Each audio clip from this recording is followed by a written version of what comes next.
Ցանկացած երկրում անգամ ամենաոչ պոպուլյար իշխանությունը ինքը օրակարգ է թելադրում։ Ինչու՞։ Որտեղ իր ձեռքում են գտնում բոլոր գործադիր, դատական եւ օրենսդիր լծակները, բայց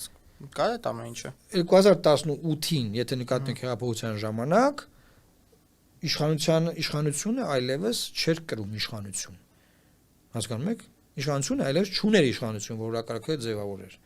Կորցրել էր իշխանությունը։ Իսկ հիմա իշխանությունը չի կորցրել իշխանությունը, իր ձեռքում է եւ ինքը օրակարգը ձևավորում է։ Որ օրը մարդկանց գետերը կլցվեն փողոցներ եւ հեղափոխություն անելուց կլինեն, այդ ժամանակ այս իշխանությունն էլ չի կարող օրակարգ ձևավորել։ Հիմա նման իրավիճակ մենք չունենք։ Հիմա մենք ունենք էլեկտորալ ավտորիտարիզմ։ Ինչ է նշանակում, որ ընտրությունների միջոցով ձևավորվում է լեգիտիմ իշխանություն, որը միայն այն հիմքով, որ ինքը ընտրությունների միջոցով է ձևավորվել, ասում է, քանի որ ժողովուրդը տվել է ձայների մեծամասնությունը ինձ, ուրեմն ես եմ որոշում իզևի դատական համակարգ ունենանք, ուրեմն ես եմ որոշում,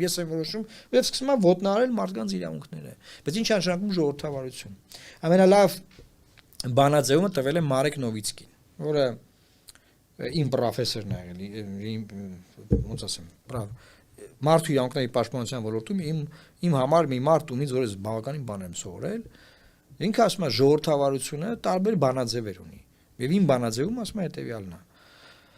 ժողովրդավարությունը դա մեծամասնության իշխանությունն է, որը սահմանափակված է փոքրամասնության իրավունքներով։ Այսինքն այն, որ 54%-ը, ասենք, ընտրությունների մասնակցած մարդկանց 54%-ը ընտրել է Նիկոլ Փաշինյանին, դա չի նշանակում, որ ինքը կարող է այն մնացած ընտրություններին չմասնակցած եւ մասնակցած, բայց իրան չընտրած քաղաքացիների իրավունքները ոտնահարել կամ նրանց կողմից ընտրված ներկայացուցիչների իրավունքները ոտնահարել։ Օրինակ, նրանց կողմից ընտրված իրավունք ներկայացուցիչները խորհրդարանական ընդդիմությունն է, չէ՞։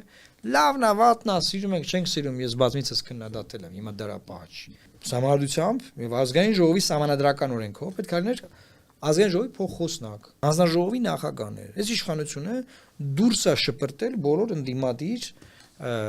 քվոտաների ընտրված տեխնացուներին, ներկայացուցիչներին, չկան այդ մարդիկ։ Այդ պաշտոնները չեն զբաղեցնում ընդդիմադիրներ։ Այսինքն ինքը ոտնահարել է ժողովրդավարության հիմնարար սկզբունքը, երբ որ փոքրամասնությունը կարա իր այդ համաձայն չլինի, բայց ինքը պետք է հարգի այդ նրա համաձայն չլինելը, ոչ թե վերցնի նրանց դուրս գցի այդ պաշտոններից, ոտնահարի նրանց իրավունքները, ծեծի խորհրդարանական քննարկումների ժամանակ եւ չգիտեմ էլ ինչ անի։ Դե մնացած գործիքակազմն էլ արդեն իրավապահ համակարգով է կերում, քերական գործեր հարուցի, բռնի, դատի, ասֆալտին պարկասնի, չգիտեմ, էսա։ Այսինքն մենք մեզանում մենք ունենք ավտորիտար հիմա համակարգ